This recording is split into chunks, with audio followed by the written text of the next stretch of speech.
Okay, funny story. My wife was listening to my podcast the other day. Yes, she does that. And she said, what's this thing called Whatnot you keep talking about on your podcast? Are you shopping without me? Yes, I am. I'm cheating on you. It's called Whatnot. It's live shopping with chat, and it's a lot of fun. Look, I coach a lot of people online.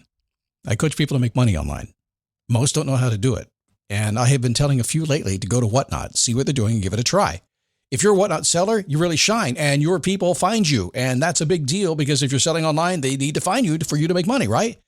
And then they become repeat customers because they see your face, not just your logo. Whatnot is the largest dedicated live shopping platform, whether it's beauty, it's collectibles, electronics, luxury, fashion, even cookies. Yep, cookies. Sellers are building real thriving businesses. Anyone can do it too. Some people on Whatnot are selling, get this, 10 times as much as they do on other major marketplaces. And you don't know this, but Whatnot buyers spend more than an hour on the app every day. They're not browsing. That's why they call them buyers. They're buying your stuff. So here's how it works. You go live, you showcase your products, and you earn real income. Search Whatnot, WHATNOT, in the App Store, download, and you can start selling right away. So I've been talking about the glasses I ordered from Zenni Optical, my sponsor. Now, I've never ordered glasses online before. I didn't trust it, to be honest. But mine had a scratch, and Zenni was my sponsor, so I kind of sort of had to do it, right? I mean, I can't tell you about it if I haven't done it. So my previous thinking was, prices are too cheap. These can't be good. I'm not going to like them. I'm picky. I take that back. Mine costs about $70, and I can't tell the difference from the $500 pair I purchased 2 months ago. By the way, my wife likes them too. She said they look good on your face, and I want some too. And at about $70 or less, I can buy them. I am surprised, and I'm a customer. Zenni Optical has prescription glasses, sunglasses, blue light lenses, all starting at under $30. Go to Zenni.com, pick a frame, upload your prescription. They'll ship it to your door. No appointment, no store, no upsell at the counter. And Zenni has that virtual try-on, so you can see exactly how the frames look on your face, and that is very cool and confidence building. If your glasses are overdue for a refresh, now it's time. Go to Zenni.com/podcast and use the code podcast15 for 15% off your first order. The styles sell out pretty quick, so don't sit on this. Go to Zenni.com/podcast, promo code podcast15. I feel kind of bad about yesterday's show. I feel like I told you to leave all your friends. I didn't say that. I said just find a tribe that matches your values and you'll be happier, right? You know it just as well as I do. And by the way, your tribe will change over time. It's not going to be this. Okay, that was yesterday's show. We can't do that today. Today, I'm going to go back in time and I'm going to talk about the best goal I ever set. The biggest badass goal I ever set. By the way, badass is good. It's Cobra Kai. That's what Johnny would say. It's a badass goal, right? Love Johnny on Cobra Kai.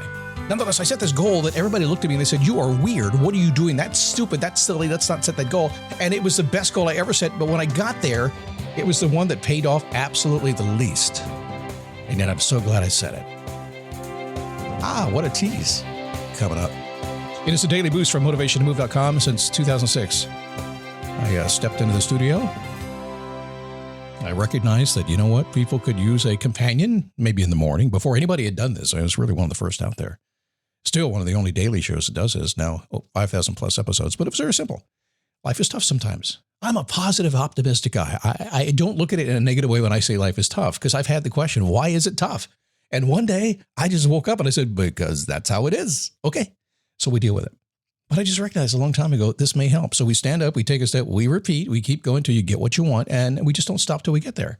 And if you feel like stopping, there's 5,000 plus episodes floating around the internet of the Daily Boost, and every single one of them in some way, shape, or form, if you listen very closely to it, you're going to say, this guy, man, this guy just reinvents himself. It doesn't matter what wall he hits. He just keeps on going. Yep. 5 days after I die, the podcast will cease because I record in advance, and you'll say, oh, he must have hit a wall he couldn't get over. How you doing? My name is Scott Smith. Nice to have you here today. As we dig in, what do I want to tell you about? Oh, you know what? You should get my 9-minute clarity code. I'm serious. I actually just dropped the price on it a little bit. This thing is awesome. Clarity. It's the key. And I know you don't want to do the work. People are lazy. They don't want to do the work. It's 9 minutes. If you won't spend 9 minutes for a few days, I ask you to do 21 days. If you won't do it for a few days, what can I say to you? If you're confused, if you can't make a decision, if you're paralyzed, if you need some laser-like focus, and you're like, blah, blah, blah, what am I going to do? What's it going to hurt? 9minuteclaritycode.com. I am seeing such amazing results from it. You should check it out too. Okay. So, you are a goal-setting machine. You are. Now, there's a lot of reasons for that. I'm just going to leave it at that. Trust the science. If I'm not a scientist. Go to Andrew Huberman. He'll tell you why you're a goal-setting machine, okay? I understand it. I've read the papers, but that's not my show. Now, that's not to say you are setting and working toward more goals than anybody else is, but it's just the way your brain is wired. You just naturally seek a goal. You're target centered. You have two eyes. Those two eyes kind of triangulate something in front of you just from a visual standpoint, right? You're going to see, oh, there it is. Let's go get it. To me, that's basically chicken wings. I'm a goal setting machine. The minute my eye sees chicken wings, I got to go get some. See my proof right there.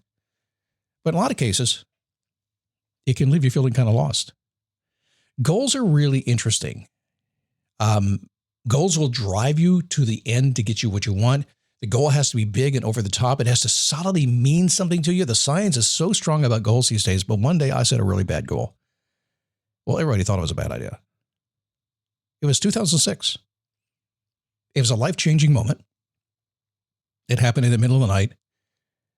My wife, Cheryl, was diagnosed with terminal cancer, and my world crashed. Even worse, they told me there wasn't anything I could do about it, and I didn't believe it. So I picked her up and took her to Costa Rica for almost a month and did some alternative treatments. And I went there to get her healthy. She went there to get peed on by the monkeys in the rainforest. I'm just saying she did. But my world flipped upside down. I didn't expect that. I'm a positive, optimistic guy, but the following 6 weeks were kind of crazy. I was looking for that miracle and that reality at the same time, again, down in Costa Rica, the whole thing. And when I got back home, I didn't have a place to live, and some friends allowed us to stay at their home. Then we called hospice because she wasn't going to survive. So I was freaked out, man. I was 46 years old when this happened. It was not supposed to happen to me. I was not supposed to be a widower. This was not the plan. It's like you, if you get divorced, it's not a plan. I didn't want that. I didn't want it to happen. Oh, what am I going to do about it, right? We just kind of got in a routine. Family, friends coming over. If you've ever been through a process like that where somebody's dying, it's a weird process. It's just strange. Kids were there. And one day we were surrounded by my wife's bed and we were talking about stuff. And that was a conversation, by the way, that my wife said to my family. She said, he's a relationship guy. He's going to meet another woman. He'll know her when he sees her. Let him go. Thank God, because Joy showed up really fast. It's like, see, Mom said we can do this. So during this conversation, everybody looking to be very upbeat. I said, I have this goal. Let's make this the best death ever. And you could have heard a pin drop in that room. Now, they know me. They know Dad. They know Scott. They know that guy. But it was just weird. How can you be around the bed of a woman who is dying? And I say, make the best death. Are you kidding me? And then my wife said, well, if I'm going to go through this, that might be fun. Boom. So from that point forward, it didn't matter what happened. Even the most challenging moments didn't matter. We just took them on. We lived life to the fullest. And I can right now remember sitting on the bedroom floor with my daughter saying, how long is this going to go on? Have another glass of wine. Family and friends, everybody in a circle knew our goal, and everybody did the same thing. We were going to make it the best death ever. This episode is brought to you by Accenture. When your advertising operations fall out of sync, everything else follows. Spotify and Accenture are working together to reinvent the rhythm of ad sales, using automation, analytics, and smarter workflows to simplify campaign delivery and access better data across the business. The result? Less time spent on operations, more time connecting brands with the moments and fandoms that matter most. Learn more at Accenture.com/Spotify. Exactly 100 days over diagnosis, she died. She passed away. We didn't really notice it was ticking by because we were just making the best we could. What did that mean? Laughing, playing music, telling stupid jokes, crying, having way too many cookies. It really hurt a lot when she passed away, and it still does to this day. But there's a strangely warm feeling about how things were handled. One of her goals was that she just wanted to die with her favorite cookie in her stomach. I know, it's weird, isn't it? So we said, well, let's make it the best death ever. That's it. Let's send you off with cookies. And it was just that attitude. It drove us in ways you can't imagine.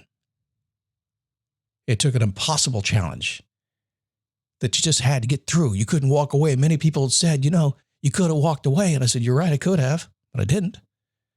You don't want to go through it. There's a lot of stuff you're going through in your life right now that you don't want to go through, but you're the only one that can do it.